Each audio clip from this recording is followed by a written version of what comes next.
Hello, my name is Chestnut Van Bramer. I'm a Warren Wilson graduate with a history degree and a trans woman. When it came time to write my senior thesis paper, I took a look around my school and noticed that it had an unusually high queer student population. I wanted to look into some of the history around queerness at Warren Wilson, hoping to understand why that was the case. As a part of my research, I recorded oral histories with a few graduates and a member of the faculty. This is a small snippet of some of the stories that I found. Out. Well, I wasn't truly out while I was there, and though that I did have my first same-sex sexual experiences there. Well, that depends on how you define safe, really. Today, if those same conditions existed, I would say no. Okay. For the time, they were probably better than most places in that area. So, and by that I mean I'm talking about physical safety. Okay. Psychological safety is a whole nother conversation, you know. But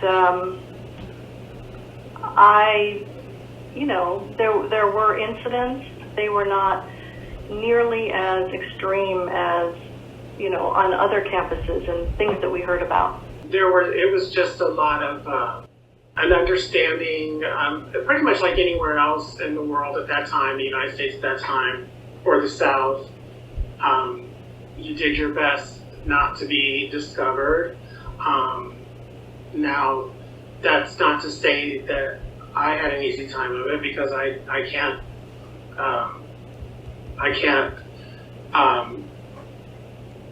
change who I am. My voice is my voice. I can't change that. My mannerisms are my mannerisms. So I had some difficulty. When I first attended Warren Wilson in the mid-1980s, it was and it wasn't. I would say closer to it not being safe than safe. Okay. So, for example, my freshman year as an entering student, I lived in Sunderland for the renovation of Sunderland Hall, and at that time a lot of the athletes lived in Sunderland. And one or two rooms down from mine, there was baseball folks who were playing baseball, and they had inklings that I was queer, but I wasn't verbally out. People made some assumptions. There was another guy who was on the second or third floor, and some athletes made his experience quite uncomfortable, and he left Warren Wilson. More than happy to connect with other folks, but because I think that there are some good perspectives you should perhaps hear from other people that were on campus too. But for me, it was the first time in my life that I had a safe place to come out, and I actually came out that orientation weekend, freshman orientation. I think in some ways, yes, like it was. There were a lot of queers on the campus, and folks, I think many folks were out. But there was also like an undercurrent of homophobia and transphobia on the campus, and it wasn't always the most friendly place. And so there was definitely this like weird juxtaposition of like the appearance of the campus, and I think the general understanding of the campus was it was very welcoming, and then there were also ways that it wasn't, and I think that queer students felt that. And every time we like bring it up to administration or whoever it was, they would be like, "But look how great! Like that, those girls are holding hands, and you feel like great." We still have like people using homophobic slurs on campus all the time.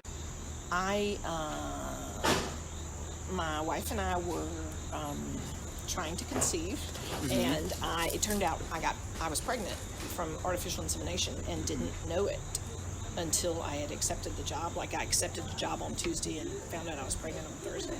So I called the person who had hired me to tell him, And, you know, I was at a job in Mississippi where I was sort of out, but wasn't like, you know, it wasn't like there was campus posters about it or whatever.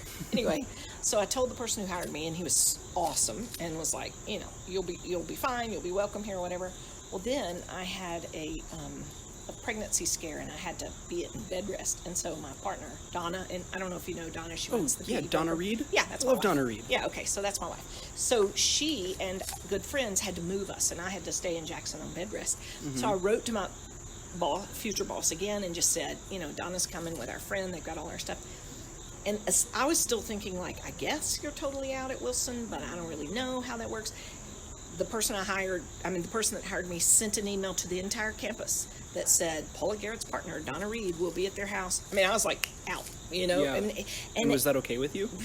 well, what it was, because it basically showed me that he would never, I mean, I was hired as associate dean. He was the dean. He wanted me to be successful. I realized that he would never have done that if he thought there were any stigma. Be yourself. That's it. Be yourself. I have been so thrilled to see more and more and more stuff having to do with LGBTQ plus, all of that going on there at the college. It's your school. You belong there. You know, you're part of, and an important part of that. Anything that you touch, you're an important part of. And don't be afraid to show up with your whole self, and don't wait. Well, just first of all, just be like anything that you have, be grateful you have it. And, you know, fight to keep it, and fight to expand and be so that there are no differences. I mean, there are differences, of course, but there are no quiet differences that can be used to prevent people's progression. So be grateful that you have the atmosphere that you have, but keep working for it to be better. Well, I think one is love the student you're in. You know, we have a responsibility, I believe, to be able to shine and shake our little fairy dust all over the world, you know, to create wonderful things. I now live in Oklahoma, so it's like one of the most conservative, terrible places on the planet. But there's something about living in Oklahoma, like I moved directly from North Carolina to Oklahoma, and it was terrifying in so many ways. Like, I went back into the closet very ineffectively. Like, all of my coworkers were like, yeah, but we've known you were gay since we met you. And I was like, what? I've been trying so hard. But there was something about, like, being in a super conservative state where people are overtly homophobic and overtly transphobic. Whereas at Warren Wilson, like, it was so easy to dismiss what was happening because it wasn't as overt as it is here. And so it was almost a relief to come somewhere where, like, homophobia and transphobia were clear. And where they're hard to dismiss. Like, when a kid is getting put in detention for wearing, like, the wrong clothing at school, like, that's clear. And everyone can, like, agree that that's problematic. But at Warren Wilson, when it was, like, the crappy comments about, like, all the girls being queer and therefore, like, boys never have whatever, and or just, like, the subtle things in, like, liberal political whatever spaces, just, it's harder to, like, it's easy to get gaslit and it's easy to gaslight yourself, like, and so I think my biggest thing is just, like, trust when you feel that something is wrong and is a problem, and like, believe other people when they've also said, like, this is homophobic, this is racist, this is whatever it is, because that was so much. It was like, no, but we all love each other, but we're Wilson, so we, like, all get along, and we're, like, hippies. And, like, that's actually not how you cure oppression. Speak out. And I know that burden is always there I think that burden, I guess what I'm getting at is, like, there will always be a need to educate others, and that requires, like, oftentimes not just like, I guess that that burden to be a radical requires like acceptance of others' ignorance and weakness. And I guess change doesn't happen without radicalism, because you need to go too far to drag the rest of society with you to meet you halfway, I guess. I think radicalism is so important because that brings people in power to see that there's a need.